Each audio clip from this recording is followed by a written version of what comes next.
l'observance, c'est le fait d'observer, c'est-à-dire le fait de respecter ce que le médecin a prescrit. C'est aussi le fait de le prendre à heure adaptée, au nombre de fois adapté sur la journée et pendant un temps adapté. L'observance va regrouper aussi le fait, par exemple, de se rendre au rendez-vous. Et l'observance peut regrouper aussi tout ce qu'on appelle les règles hygiéno-diététiques. Par exemple, le fait de ne pas manger salé si on prend un traitement antihypertenseur, le fait de ne pas boire d'alcool si on prend un traitement antidépresseur, le fait de se coucher et de se lever à heure fixe si on souffre de troubles du sommeil, etc., etc.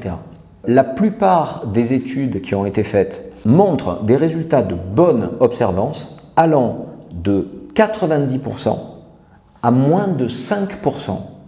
Et on pourrait dire, bon ben ça c'est pour un petit rhume ou quelque chose comme ça, on prend quelques gouttes, bon ben j'arrête au bout de 3 jours ou quoi que ce soit. Par exemple, dans des pathologies lourdes, telles que en ophtalmologie, le glaucome à angle fermé, qui nécessite de mettre des gouttes de manière régulière sous risque de perdre la vue, eh bien on s'aperçoit que dans le glaucome à angle fermé, eh bien l'observance n'est pas meilleure que dans d'autres types de pathologies.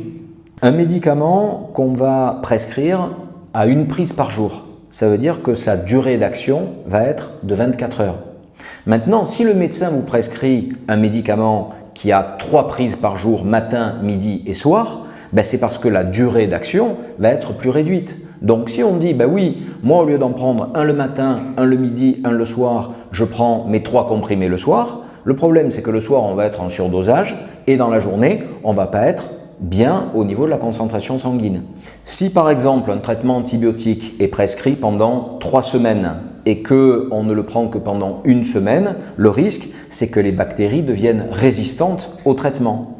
Pareil au niveau de la dose. Si on prend un traitement à une dose plus faible que celle qui a été prescrite, ben les bactéries peuvent devenir résistantes à ce traitement. Prenons un exemple en psychiatrie, la dépression. Un traitement antidépresseur, normalement, doit être pris à peu près entre 6 et 9 mois. Au bout d'1 mois ou 2, la plupart des patients vont mieux, quand le traitement est bien prescrit, quand il est bien pris à heure fixe, etc. Si à ce moment-là ils disent « c'est bon, je suis guéri, j'arrête », qu'est-ce qui va se passer? Ça sera la rechute. C'est très bien que le patient puisse dire « moi ce traitement il ne me convient pas » ou alors « vous me l'avez prescrit mais ça ne me va pas de le prendre à telle heure, je voudrais le prendre à telle autre ». Mais à ce moment-là, que ça soit discuté avec le médecin. Ce n'est pas de l'automédication.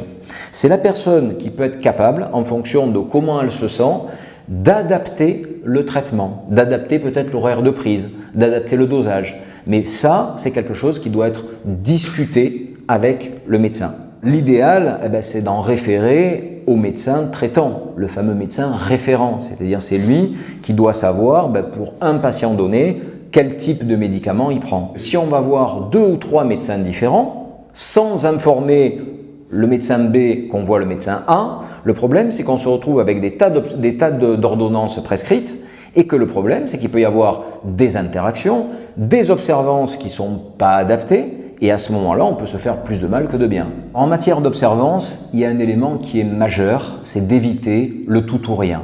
C'est-à-dire soit je prends le traitement bien comme il faut, soit j'en ai marre et j'arrête tout. Peut-être que vous en avez marre de prendre votre traitement, à ce moment-là, parlez-en avec votre médecin et peut-être qu'il y a une adaptation qui sera faite, mais toujours en collaboration avec le médecin. Vous travaillez en équipe.